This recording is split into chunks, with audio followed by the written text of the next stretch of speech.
할렐루야. 예수 그리스도 이름으로 하나님 말씀 증거하겠습니다. 먼저 우리 하나님 말씀 요한계시록 22장 16절 말씀 찾겠습니다. 요한계시록 22장 16절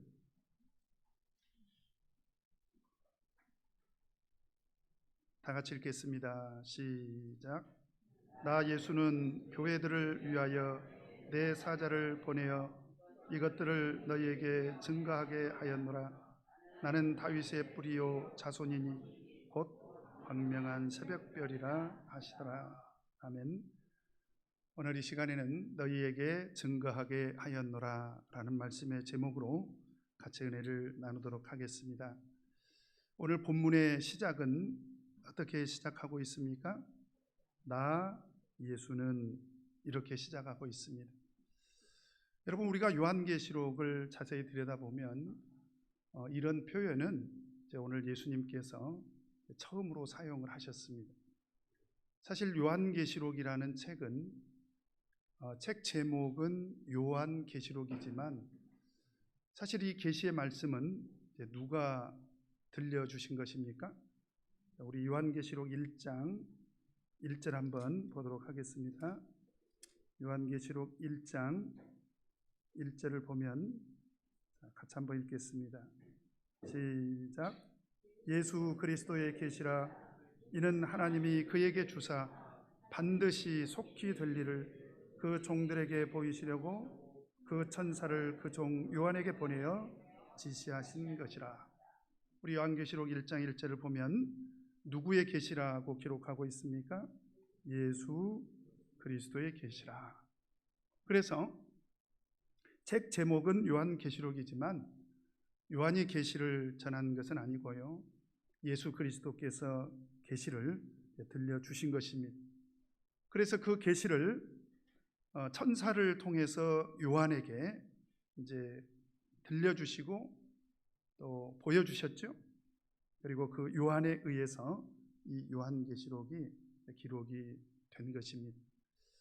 그래서 오늘 요한계시록 안에서 이 계시는 모든 것이 다 전능하신 하나님이신 예수 그리스도를 통해서 우리에게 들려진 것이 틀림이 없습니다. 그런데 요한계시록 1장부터 22장 오기까지 예수님께서는 단 한 번도 나 예수는 이렇게 말씀을 하신 적이 없다는 거죠. 그런데 오늘 이제 마지막 그 말미에 오늘 예수님께서는 친히 나 예수는 교회들을 위하여 내 사자를 보내어 이것들을 너희에게 증거하게 하였노라. 나는 역시 나 예수는 동일한 말이죠. 다윗의 뿌리요 자손이니 곧 광명한 새벽별이라 하시더라. 이제 예수님께서 마지막 이 요한계시록을 마감하시면서 이제 자기 스스로를 지금 나타내고 있습니다. 그래서 예수 그리스도께서 직접 이 계시의 전면에 이제 등장을 했다라고 이렇게 우리가 볼 수가 있죠. 그러면 오늘 예수님께서는 자기 자신을 어떻게 소개하고 있습니까? 오늘 우리 16절을 한 번만 더 읽어보도록 하겠습니다. 16절 시작. 나 예수는 교회들을 위하여 내 사자들을 보내어 이것들을 너희에게 증거하게 하였노라. 나는 다윗의 뿌리요 자손이니 곧 광명한 새벽별이라 하시더라. 예수님은 자기 자신을 어떻게 소개하고 있습니까? 나는 다윗의 뿌리라는 거예요. 그리고 동시에 자손이라는 것입니다. 그리고 곧 광명한 새벽별이라 하시더라. 그래서 먼저 예수님께서 소개하신 그 자기 자신에 대해서 제가 먼저 설명을 드리도록 하겠습니다.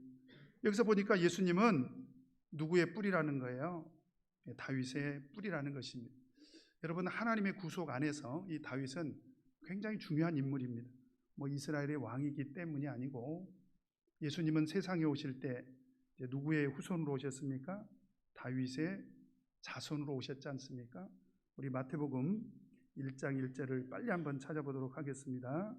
마태복음 1장 1절을 보면 여러분 다 잘 아시는 말씀입니다만은 우리가 믿고 있는 예수님, 그리고 온 세상 사람들이 지금 예수 그리스도를 믿고 있지 않습니까? 그런데 그 예수님이 세상에 오실 때 어떻게 오셨습니까? 마태복음 1장 1절을 보면 같이 읽겠습니다. 시작. 아브라함과 다윗의 자손 예수 그리스도의 세계라. 이 다윗이 누구와 관계가 있다는 거예요? 예수 그리스도와 관계가 있다. 그래서 다윗은 하나님의 구속 안에서 대단히 중요한 그런 인물인데요. 다시 계시록으로 돌아와서 지금 오늘 예수님께서는 다윗의 자손이라고도 하지만 그 전에 뭐라고 말씀을 하시냐면 나는 다윗의 뿌리라는 거예요. 뿌리라는 말은 어떤 뜻이 있습니까? 제가 대전에서 목회하다가 대방으로 왔잖아요. 그런데 대전에는 뿌리 공원이 있습니다. 뿌리 공원. 진짜로 있어요. 의심이 되시면 한번 가보세요. 뿌리 공원이 있습니다. 거기는 나무 뿌리가 있는 게 아니라 우리 족보들이 다 거기 있어요. 그래서 제가 박씨잖아요. 그 박씨의 뿌리를 찾아서 이렇게 소개를 해주는 내용들이 있습니다. 김씨도 있고 이씨도 있고 다 이렇게 우리 성씨에는 그 뿌리들이 있지 않습니까? 그래서 이 뿌리라는 개념은 어떤 뜻이냐면 조상이라는 거예요. 조상이라는 것입니다. 그러면 아까 우리가 마태복음 1장 1절에서는 예수님께서 다윗의 자손으로서 세상에 오셨다고 했는데 오늘 예수님께서는 자기 스스로를 지금 소개하면서 나는 다윗의 뿌리라는 거예요. 나는 다윗의 조상이라는 것입니다. 여러분 이게 좀 말이 되나요? 좀 이상하지 않습니까? 이게 무슨 얘기냐면 내가 다윗의 자손으로 세상에 왔지만 사실은 나는 다윗이 세상에 있기 전부터 존재했다는 거예요. 그래서 실제로 예수님이 세상에 오셔서도 이런 말씀을 했습니다. 요한복음 8장 58절에 보면 예수께서 가라사대 진실로 진실로 너희에게 이르노니 아브라함이 나기 전부터 내가 있느니라 하시니. 예수님이 세상에 오셔가지고 세상 사람들은 예수님이 최근에 태어나셨어. 예수님이 베들레헴에서 태어나시고 나사렛에서 살으시다가 30살 되던 해에 저렇게 선지자로 활동을 하시네? 이렇게 알고 있을 텐데 예수님께서는 나를 그렇게만 생각하지 말라는 거예요. 사실은 나는 아브라함이 먼저 살던 사람이에요? 다윗이 먼저 살던 사람이에요? 계시록에서는 다윗이라고 이야기를 하고 있지만 예수님이 오셔서는 다윗 이전에 살았던 아브라함보다 먼저 내가 있었다는 거예요. 먼저 있었다는 얘기입니다. 이거 어떻게 존재할까요? 이 말은 제가 한번 저를 표현해 볼게요. 저는 누구죠? 전 박은진 목자입니다. 네, 여러분 제 아버지가 누구죠? 박자, 주자, 식자 되시는 어르신인데요. 제가 우리 박주식 어르신보다 먼저 있었다니까요. 이게 말이 되나요? 이게 이상하잖아요. 그렇다면 우리가 오늘 예수님께서 하신 이 말씀은 그렇게 혈통을 가진 육신적인 관점으로 이해해서는 곤란하다는 거예요. 그러면 예수님께서 다윗의 자손으로 세상에 오셨지만 그분은 다윗의 뿌리였고 아브라함이 세상에 있기 전부터 계신 그런 분이었다면 도대체 이 예수님은 어떤 분이냐 이 말이죠. 우리 계시록 22장 13절에 보니까 예수님은 자기 스스로를 또 어떻게 소개한 적이 있습니까? 자, 22장 13절 시작. 나는 알파와 오메가요 처음과 나중이요 시작과 끝이라. 예수님이 자기 스스로를 우리는 2000년 전에 세상에 오신 예수님. 그래서 우리가 이제 12월 달이 되면 크리스마스가 돌아오잖아요. 그러면 세상 사람들은 기쁘다 구주 오셨네. 누구를 지금 염두에 두고 그런 노래를 부릅니까? 2000년 전에 베들레헴에서 마리아의 아들로 태어난 바로 그 예수님을 상상하면서 기쁘다 구주 오셨네 이렇게 노래를 부른다 이 말이죠. 그런데 정작 예수님께서는 나는 알파와 오메가라는 거예요. 나는 알파와 오메가라. 여러분, 그런데 이런 말은 원래 누가 사용하시는 말이에요? 자, 우리 계시록 1장으로 다시 한번 돌아가세요. 계시록 1장 8절 한번 보도록 하겠습니다. 계시록 1장 8절 같이 읽겠습니다. 시작. 주 하나님이 가라사대 나는 알파와 오메가라, 이제도 있고 전에도 있었고 장차 올 자요 전능한 자라 하시더라. 오늘 계시록 1장 8절을 보니까 이런 말씀은 원래 누가 하시던 말씀이에요? 하나님이 하시는 말씀. 하나님이 나는 알파와 오메가라는 거예요. 그런데 동일한 말씀을 계시록 22장 13절에서는 누가 하고 계십니까? 예수님이 하고 계시죠. 그러면 우리가 믿고 있는 예수님은 2000년 전에 세상에 오신 그분만을 생각하면 안 된다는 거예요. 그분만을 생각하면 안 되고, 원래 그때 오신 예수님은 사실은 누구 이전부터 있었다는 거예요? 다윗 이전부터 있었고, 또 아브라함 이전부터 적어도 계시던 분이라는 거예요. 그렇죠? 자, 그래서 우리가 사복음서를 보면 예수님의 족보가 마태복음에만 나온 게 아니라요, 누가복음 3장에도 예수님의 족보가 소개되어 있습니다. 우리 누가복음 3장을 한번 찾도록 하겠습니다. 누가복음 3장을 보면 예수님의 족보가 소개되어 있는데요, 누가복음 3장 23절을 보면 같이 한번 읽겠습니다. 시작. 예수께서 가르치심을 시작할 때에 30세쯤 되시니라. 사람들이 아는 대로는 요셉의 아들이니 요셉의 이상은 헬리오, 이렇게 돼 있죠. 지금 예수님이 그 요셉의 아들로 세상에 오셨다, 지금 그 얘기입니다. 근데 이 족보는 희한한 게 마태복음 1장에서는 아브라함과 다윗의 자손 예수라고 소개가 되어 있는데, 이 족보는 예수님으로부터 뿌리 찾기를 하고 있습니다.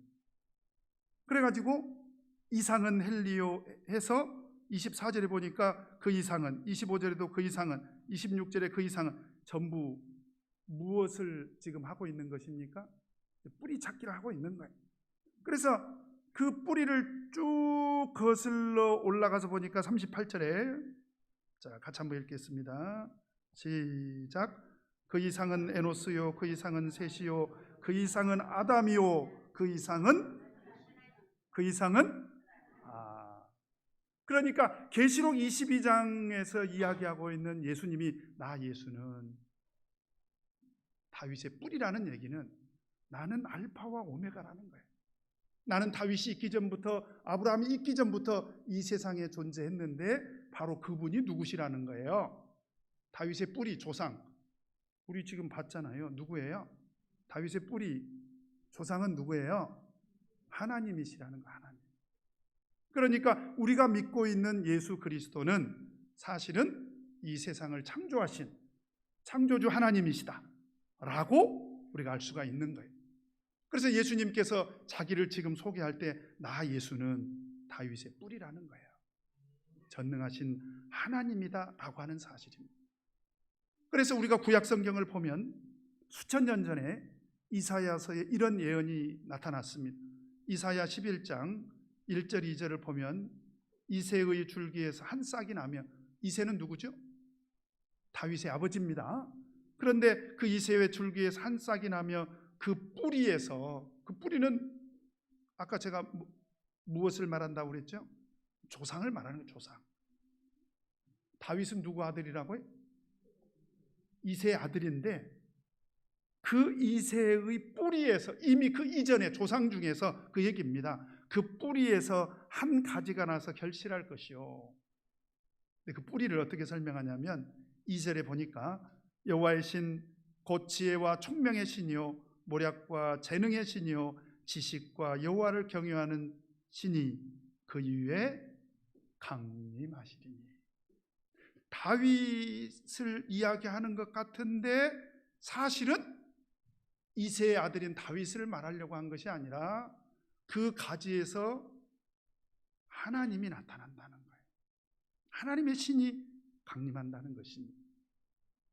그래서 우리는 2000년 전에 분명히 우리 눈에 보이기에는 사람의 모습으로 인간의 모양으로 세상에 오신 예수님을 알지만 우리가 알고 있는 그 예수님은, 그래서 지금 온 세상 사람들이 믿고 있는 그 예수님은 전능하신 하나님이신 것을 우리가 알아야 됩니다. 그래서 요한일서 5장 20절에 보니까 또 아는 것은 하나님의 아들이 이르러, 누구죠? 하나님의 아들이 누구예요? 예수님이죠. 우리에게 지각을 주사 우리로 참된 자를 알게 하신 것과 또한 우리가 참된 자 곧 그의 아들, 여기서도 아들이라고 되어 있습니다. 누구죠? 그의 아들 예수 그리스도 안에 있는 것이니 그는 아들인데, 성경은 뭐라고 얘기하고 있냐면 하나님의 아들인데 사실은 그분이 진짜 하나님이시라는 거예요. 여러분 믿으십니까? 이게 우리 믿음이에요. 그래서 우리가 믿고 있는 예수님은 원래 참 하나님이시고 그분을 통해서 우리가 영생을 얻을 수 있다라고 하는 것입니다. 그래서 오늘 예수님께서는 마지막 계시록의 마지막에서 나 예수는 다윗의 뿌리였다 이렇게 이야기를 하고 계십니다. 그 다음에 다시 22장 16절로 돌아가서요, 22장 16절을 보면 한 번 더 읽겠습니다. 시작. 나 예수는 교회들을 위하여 내 사자를 보내어 이것들을 너희에게 증거하게 하였노라. 나는 다윗의 뿌리요 동시에 자손이니. 이제 이 얘기입니다. 원래 하나님이 계셨고, 그렇죠? 인류의 조상인 아담과 하와를 지으신 원래 그 하나님이 계셨고, 그분이 바로 다윗의 뿌리였고, 그리고 오늘 예수님께서는 나 예수는 또 동시에 다윗의 자손으로 왔다 이 말이에요. 다시 한번 말씀드리지만 이거 육신적인 관점으로 보면 이해할 수 있어요, 없어요? 제가 말씀드렸잖아요. 저에게는 분명히 아버지가 계십니다. 그죠? 아버지가 계셔요. 지금 돌아가셨어요. 제가 보여드릴 수가 없어서 참 죄송하네요. 근데 분명히 제 아버지 계십니다. 아버지 없이 제가 어떻게 세상에 왔겠습니까? 그러니까 제 뿌리는 아버지시죠. 근데 우리 아들이 마침 저기 있네. 우리 아들. 그죠? 그러면 뿌리 되는 우리 아버지가 따로 계시고 나를 뿌리로 두고 있는 우리 아들이 또 따로 있어요. 그죠? 그래서 내 자손은 아들이고 내 뿌리는 아버지야. 그런데 오늘 예수님께서는 뭐라고 얘기하시냐면 이 뿌리하고 자손이 같다는 거예요. 바로 그분이 누구라는 거예요? 예수님이라는 것입니다. 여러분 이게 이해가 됩니까? 근데 예수님이 하시는 말씀은 뭐냐면 나는 아버지도 되고 나는 아들도 된다는 거예요. 그래서 성경을 보면 로마서 1장 3절 4절에 보면 이 아들로 말하면 육신으로는 그랬습니다. 육신으로는 원래는 아버지셨는데 육신으로는 다윗의 혈통에서 나셨다는 거예요. 그리고 성결의 영으로는 죽은 가운데서 부활하여 능력으로 하나님의 아들로 인정되셨으니 곧 우리 주 예수 그리스도시니라. 이건 하나님의 아들로 나타났다는 거예요. 그래서 이 족보는 마태복음 1장에서 있는 바와 같이 예수님은 누구의 후손으로 오셨다는 거예요? 아브라함과 다윗의 자손 예수 그리스도의 세계라 이렇게 나타났다라고 하는 것입니다. 그러면 어떤 분들은 아니 그냥 하나님이면 하나님이지, 그냥 하나님이 한 분으로 전지를 창조하시는 그날부터 세상 끝날에 다시 오실 때까지 아니 그냥 하나님 한 분만 계속 하나님 지금 여러분 누구 믿으세요? 하나님이요. 그리고 다시 오실 분은 누구세요? 하나님이요. 이렇게 믿으면 얼마나 좋겠습니까마는 무슨 하나님이 그냥 다윗의 뿌리라고 했다가 다윗의 자손이라고 했다가 여러분 좀 혼란스럽지 않습니까? 여러분 그래요 안 그래요? 가끔씩 우리 아동반들도 그래요. 목사님 하나님은 누구세요? 하나님. 예수님은 누구세요? 예수님. 헷갈려요. 왜 그래요? 하나님도 믿어라 예수님도 믿어라 그렇잖아요. 우리 기독교는 하나님도 믿고 예수님도 믿고, 그러니까 이 두 분 중에 어떤 분이 더 세냐 이거예요. 어떤 분이 진짜 하나님이냐. 그런데 오늘 예수님께서 하시는 말씀은 똑같다는 거예요. 그 하나님이 예수님이고 그 예수님이 하나님이다 라고 하는 사실입니다. 여러분, 그래서 그것을 우리가 믿어야 돼요. 그런데 더 중요한 얘기가 있습니다.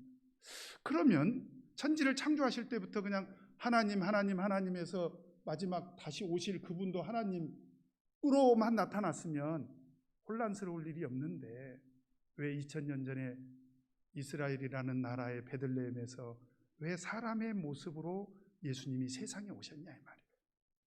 바로 그 이유가 있습니다. 바로 그게 사실은 우리와 관계가 있는 거예요. 우리 계시록 1장 한번 보도록 하겠습니다. 계시록 1장으로 다시 돌아가서 이미 공부를 했던 것입니다만은 오늘 이 부분에서 한 번 더 우리가 확인을 해야 되는 것이 있습니다. 계시록 1장 5절 6절 같이 읽겠습니다. 시작. 또 충성된 증인으로 죽은 자 가운데서 먼저 나시고 땅의 임금들의 머리가 되신 예수 그리스도로 말미암아 은혜와 평강이 너희에게 있기를 원하노라. 우리를 사랑하사 그의 피로 우리 죄에서 우리를 해방하시고 그 아버지 하나님을 위하여 우리를 나라와 제사장으로 삼으신 그에게 영광과 능력이 세세토록 있기를 원하노라 하며, 예수님이 세상에 오신 그 목적을 지금 설명하고 있는 거예요. 원래는 그 하나님이 마지막 심판 날 때까지 하나님이신데 그 하나님의 구속의 역사 안에서 예수님이 갑자기 나타납니다. 왜 나타나셨냐 이 말이에요. 우리와 관계가 있다는 것입니다. 여러분, 예수님이 세상에 오셔서 십자가를 지셨지 않습니까? 왜 십자가를 지셨습니까? 누구 때문입니까? 사실은 우리 때문이지요.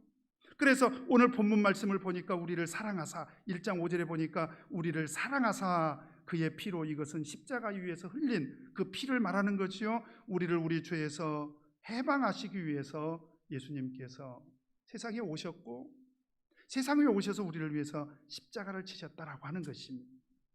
그래서 계시록 5장 9절에서 10절을 보면 또 이런 말씀이 있죠. 같이 한번 읽겠습니다. 시작.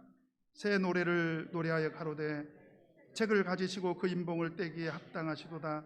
일찍 죽임을 당하사 각 족속과 방언과 백성과 나라 가운데서 사람들을 피로 사서 하나님께 드리시고 저희로 우리 하나님 앞에서 나라와 제사장을 삼으셨으니 저희가 땅에서 왕노릇 하리로다 하더라. 예수님이 세상에 오신 것은 그 피로, 그 피값을 치름으로 인해서 우리 죄값을 치러주시고, 그래서 예수님께서 십자가 위에서 흘린 피는 사실은 누가 흘려야 되는 피입니까? 죄인들. 이 세상에 사는 사람들은 죄인 아닌 사람이 단 한 사람도 없습니다. 그래서 그 죄값을 치르기 위해서 예수님께서 세상에 오신 거예요. 그리고 세상에 오셔서 피를 흘려주신 것입니다. 그래서 예수님께서 세상에 오신 것은요, 우리에게는 정말 고마운 일입니다. 그래서 바울 사도는 이렇게 이야기를 하고 있습니다. 빌립보서 2장 5절에서 8절을 보면 너희 안에 이 마음을 품으라 곧 그리스도 예수의 마음이니, 우리가 예수님의 마음을 품어야 된다는 거예요. 이게 무슨 이야기일까요? 6절에 보면 그는 근본 하나님의 본체시나, 원래 예수님은 하나님이셨다는 거예요. 그런데 그는 근본 하나님의 본체시나 하나님과 동등됨을 취할 것으로 여기지 아니하시고 오히려 자기를 비어 종의 형체를 가져 사람들과 같이 되었고 사람의 모양으로 나타나셨음에 자기를 낮추시고 죽기까지 복종하셨으니 곧 십자가에 죽으시니라. 이 마음을 우리가 품어야 된다는 거예요. 제가 이 부분을 설명할 때는 어쩔 수 없이 이런 얘기를 안 드릴 수가 없어요. 이해해 주세요. 자, 원래 예수님은 누구셨다고요? 하나님. 우리가 하나님을 조물주라고 하잖아요. 조물주. 하나님은 천지 만물을 창조하신 창조주십니다. 조물주이신 신이, 신으로 존재하셨던 분이 우리를 구원하기 위해서 어떤 모습으로 세상에 오셨다고요? 사람은 피조물이죠. 피조물. 예를 들어서 이거 누가 만들었어요? 사람이 만들었죠? 사람이 만들었습니다. 얘는 만들어진 물건이죠. 그러면 제가 얘처럼 만약에 됐다면 제가 굉장히 낮아진 거죠. 이렇게 이해를 시키면 우리 성도님들이 이해를 못해요. 그래서 가령 우리 집에서 키우는 강아지가 있습니다. 그런데 만약에 내가 낮아져 가지고 강아지가 된다면 희준이 만족해? 만약에 신앙생활 하면서 단 한 번만이라도요, 이해시키기 위해서 드리는 말씀입니다. 내가 강아지 취급을 당했다면, 참아요 목자님, 어떻게 사람을 짐승 취급을 할 수가 있냐고. 이건 자존심 상하는 것입니다. 그렇죠? 그런데 예수님은 자기 스스로를 낮추셨다는 거예요. 천지만물을 창조하신 그 창조주 하나님이 자기 스스로를 낮춰서 피조물인 그 사람의 모양으로 오셨다는 거예요. 그 이유가 뭐예요? 우리를 구원하시기 위해서 오셨다는 것입니다. 그래서 우리는 그 마음을 본받아야 된다는 것입니다. 우리가 그 마음을 품어야 된다는 거예요. 나를 위해서 십자가를 지신 예수님 고맙습니다. 예수님께서도 하나님이신 그 자리를, 높고 귀한 그 자리를 낮추셔서 세상에 오셨는데, 그렇지 않습니까? 그러면 나는 나를 낮출 필요가 있을까요, 없을까요? 있어요, 없어요? 있죠. 그 마음은 바로 예수님께서 나 때문에 세상에 오셨고, 예수님께서 나 때문에 낮아지셨고, 예수님께서 나 때문에 십자가를 지셨다라고 하는 그 믿음을 가질 때 그건 가능한 것입니다. 이게 굉장히 중요해요. 이런 믿음을 가져야 우리가 정말 나를 낮추어서 겸손하게 신앙생활을 할 수가 있는 것입니다. 이런 믿음을 가진 사람이 믿음이 성장해요. 이런 믿음을 가진 사람이 변화가 됩니다. 이런 믿음을 가진 사람은 어떤 사람이 무시해도 그걸 다 극복합니다. 굉장히 귀한 믿음이죠. 여러분 꼭 이 믿음을 가지시기 바랍니다. 예수님은 누구 때문에 돌아가셨다고요? 누구 때문에? 똑바로 아셔야 돼. 어느 시어머니가 며느리 전도로 예수를 믿고 이제 세례를 받기로 결심을 했대. 근데 며느리가 생각할 때 우리 시어머니가 예수 믿고 이렇게 세례 받으실 분이 아닌데 이렇게 세례를 받는다고 하니까 너무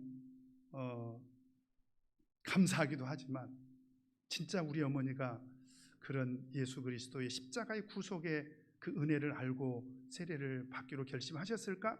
이게 늘 걱정이 돼서 이제 세례 받는 날 또 그 시어머니에게 신신당부를 합니다. 어머님, 혹시 세례 받기 전에 예수님이 누구 죄 때문에 십자가 위에서 달려 돌아가셨느냐고 묻는다면 이렇게 답을 하셔야 돼요. 다 내 죄 때문이라고 이렇게 대답하셔야 돼요. 그랬더니 알았다고, 이제 그만 얘기하라고. 너 지금 몇 번 얘기했잖냐고. 그래가지고 이제 세례 받기 전에 예수님은 누구 죄 때문에 십자가 위에서 달려 돌아가셨습니까? 라고 물으니까 우리 며느리 죄 때문이지요. 이렇게 답변을 하더랍니다. 웃자고 드리는 말씀입니다만은 예수 그리스도의 십자가의 구속의 의미를 모르면 이런 신앙생활을 하는 거예요. 우리는 그렇게 되지 마시길 바랍니다. 아시겠죠? 너희 안에 이 마음을 품으라 곧 그리스도 예수의 마음이니, 바로 그 마음은 어떤 마음이냐? 예수님은 우리를 구속하시기 위해서 높고 귀한 자리에서 내려오셨다는 거예요. 이 믿음이 있을 때 우리가 어떤 환난과 핍박이 찾아와도 그 환난과 핍박을 이제 극복할 수가 있는 것입니다. 그 다음에 또 예수님께서 자기 자신을 또 뭐라고 설명하고 있습니까? 우리 계시록 22장 16절로 다시 돌아가세요. 같이 읽겠습니다. 시작. 나 예수는 교회들을 위하여 내 사자를 보내어 이것들을 너희에게 증거하게 하였노라. 나는 다윗의 뿌리요 자손이니 곧 광명한 새벽별이라 하시더라. 예수님은 세 번째로 광명한 새벽별이라 이렇게 소개를 하고 있습니다. 계시록 2장 28절에도 내가 또 그에게 새벽별을 주리라 동일하게 예수님을 의미합니다. 그러면 예수님은 왜 자기 자신을 광명한 새벽별로 이렇게 소개하고 있습니까? 여러분, 새벽별은 언제 떠요? 새벽에 뜨는구나. 새벽별이네. 그러면 새벽별이 뜨는 걸 보면서 우리는 무엇을 알게 됩니까?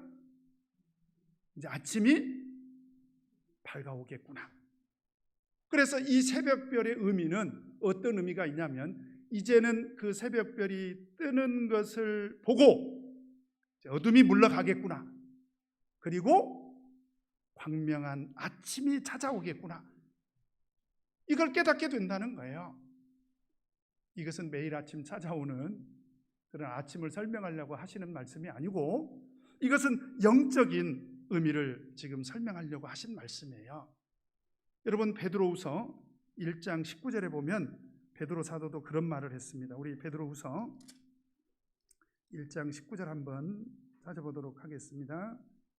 베드로후서 1장 19절 같이 읽겠습니다. 시작. 또 우리에게 더 확실한 예언이 있어 어두운 데 비추는 등불과 같으니 날이 새어 샛별이 너희 마음에 떠오르기까지 너희가 이것을 주의하는 것이 아니라. 똑같이 지금 샛별은 새벽별을 말하는 거죠.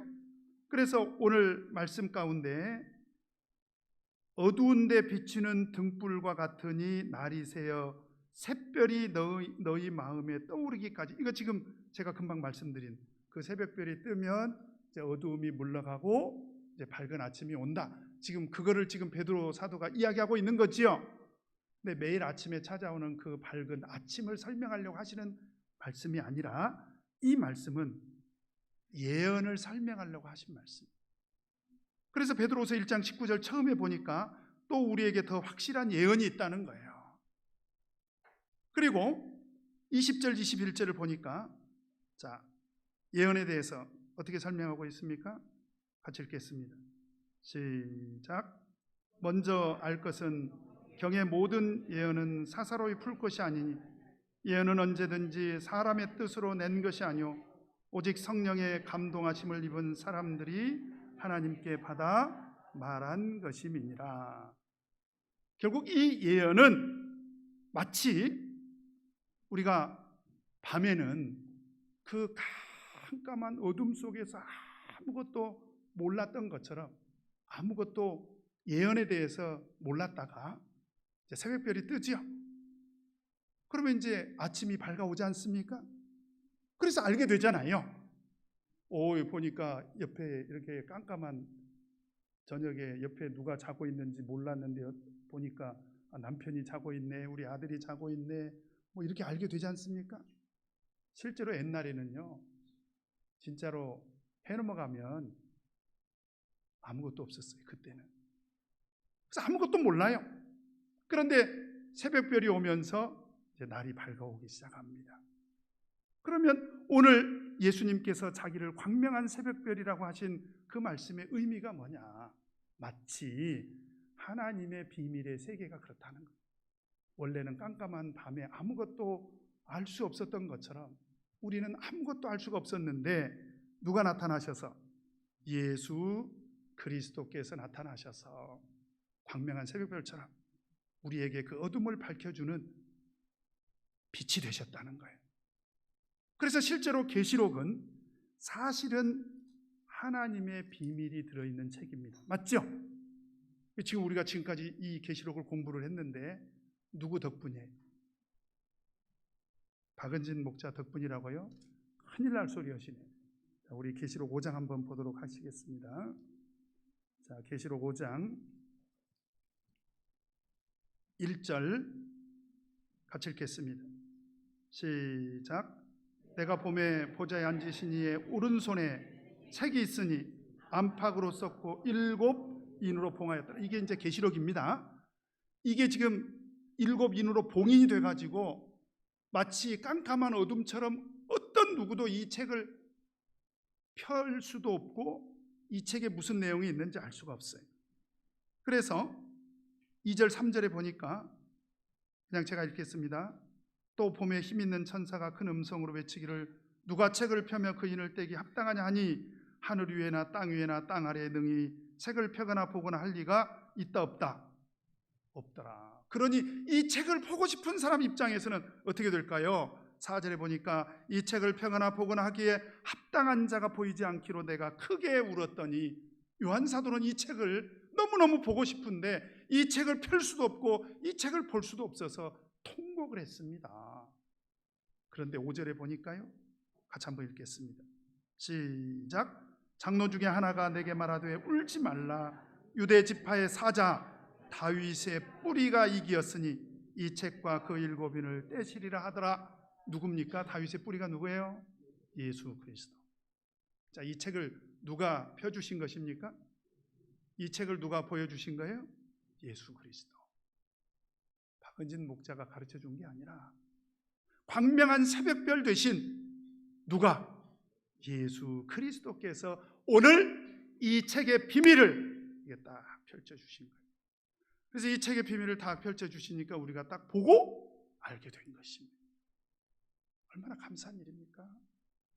그래서 오늘 예수님께서 그 말씀을 왜 하시고 계시냐? 자, 22장 16절을 다시 한번 돌아가 보면 이제 그 말씀을 하신 이유를 알 수가 있습니다. 계시록 22장 16절 같이 읽겠습니다. 시작. 나 예수는 교회들을 위하여 내 사자를 보내어 이것들을 너희에게 증거하게 하였노라. 나는 다윗의 뿌리요 자손이니 곧 광명한 새벽별이라 하시더라. 왜 예수님께서 광명한 새벽별로 이렇게 자기 자신을 설명하고 있느냐? 그 이유는 교회들을 위하여. 누구를 위해서요? 교회들을 위해서 누구를 보냈다는 거예요? 내 사자를 보냈다는. 이 사자는 바로 계시록 1장에서 이야기하고 있는 천사입니다. 그 사자들을 왜 보냈습니까? 이것들을 너희에게 증거하게 하였노라. 오늘 설교 제목이 뭐예요? 너희에게 증거하게 하였노라. 무엇을? 계시록을. 계시록, 하나님 말씀, 이 예언의 말씀, 이 계시록에 담겨진 하나님의 구속의 비밀을 광명한 새벽별로 오신 예수 그리스도께서 오늘 누구에게 지금 들려주고 계시는 것입니까? 박은진 목자요? 그게 아니고 누가? 예수님께서. 그래서 제가 오늘 우리 성도님들에게 이걸 설교로 지금 전달을 해드리고 있는 거예요. 여러분, 그렇다면 말세에 나타난 하나님의 구속의 비밀은 누구에게 알려주시려고 하셨다는 것입니까? 교회에게 알려주시려고 했다. 여러분, 그래서 이 교회는 우리가 보면 뭐 건물이고, 뭐 교회 오면 뭐 목자가 있고, 교회 오면 뭐 이렇게 의자도 있고, 뭐 교회 오면 이런저런 시설도 있고 그러는데, 그런 외형적인 교회를 말하는 게 아니라 영적으로 예수 그리스도께서 십자가 위에서 피 흘려 주셔서 우리를 사주셨잖아요. 그래서 이런 성도들이 모인 교회는 어떤 곳이냐면 하나님의 구속의 비밀을 보관하고 있는 곳입니다. 그래서 우리 오늘 저녁에 우리 고은호 형제님 친구분께서 이렇게 오셨는데 참 잘 오셨습니다. 이런 하나님의 구속의 비밀을 어디 가야 알 수가 있냐 이 말이죠. 교회 와야 들을 수가 있습니다. 별로 안 놀라시네. 이게 얼마나 신기한 일입니까? 얼마나 놀라운 일이에요. 그래서 우리는 말세에 나타날 그 하나님의 구속의 큰 비밀을 알게 된 것입니다. 바울 사도가 디모데전서 3장 16절에서요, 그도다 경건의 비밀이여 그렇지 않다 하느니 없도다. 그는 육신으로 나타난 바 되시고 영으로 의롭다 하심을 입으시고 천사들에게 보이시고 만국에서 전파되시고 세상에서 믿음 바 되시고 영광 가운데서 올리우셨음이니라. 누구십니까? 예수 그리스도십니다. 바로 그분이 경건의 비밀이요. 그래서 말세에 나타난 이런 하나님의 구속의 비밀도 사실은 누구를 통해서 이루어졌다는 거예요?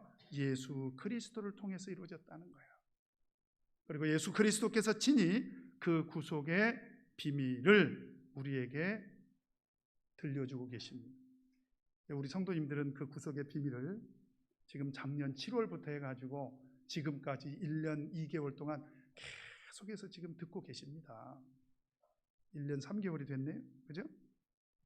그렇다면 오늘 우리가 해야 할 가장 중요한 일은 무엇일까요? 구속의 비밀을 우리가 지금까지 다 들었어요. 우리가 해야 될 가장 중요한 일은 뭐예요? 바울 사도가 성도들에게 늘 부탁을 했던 기도가 있습니다. 골로새서 4장 3절에 보면 또한 우리를 위하여 기도하되 하나님이 전도할 문을 우리에게 열어주사 그리스도의 비밀을 말하게 하시기를 구하라. 내가 이것을 인하여 매임을 당하였노라. 그 바울 사도가 늘 성도들에게 기도 부탁했던 그 기도 제목이 뭐예요? 그리스도의 비밀을 말하게 하시기를 구하라는 거예요. 여러분, 오늘 이 기도 제목이 바로 누구의 기도 제목입니까? 우리 기도 제목이죠. 왜냐하면 말세에 나타난 하나님의 구속의 비밀을 지금 우리에게 들려주셨잖아요. 뿐만 아니라 사도행전 1장 8절에 보면 오직 성령이 너희에게 임하시면, 여러분 성령의 인치심을 받으셨습니까? 오직 성령이 너희에게 임하시면 너희가 권능을 받고 예루살렘과 온 유대와 사마리아와 땅끝까지 이르러 내 증인이 되리라 하시니라. 성령으로 말세에 하나님의 구속의 인치심을 받은 사람들의 사명이 바로 무엇이라는 거예요? 이 구속의 비밀을 온 세상에 전하는 것이다 라고 하는 것입니다. 다시 말하면 예수님 오시는 그날까지 우리가 하나님의 구속의 비밀을 온 세상에 전해야 된다는 거예요. 여러분 꼭 그 사명을 감당하시기 바랍니다. 이 구속의 비밀을 들은 자로서, 그죠?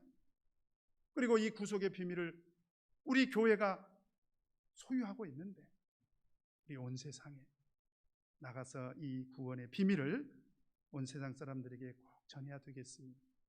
어느 학교는 항상 이 구속의 비밀을 온 세상을 향해서 담대하게 증거하시는 저와 여러분 되시기를 예수 이름으로 축원합니다.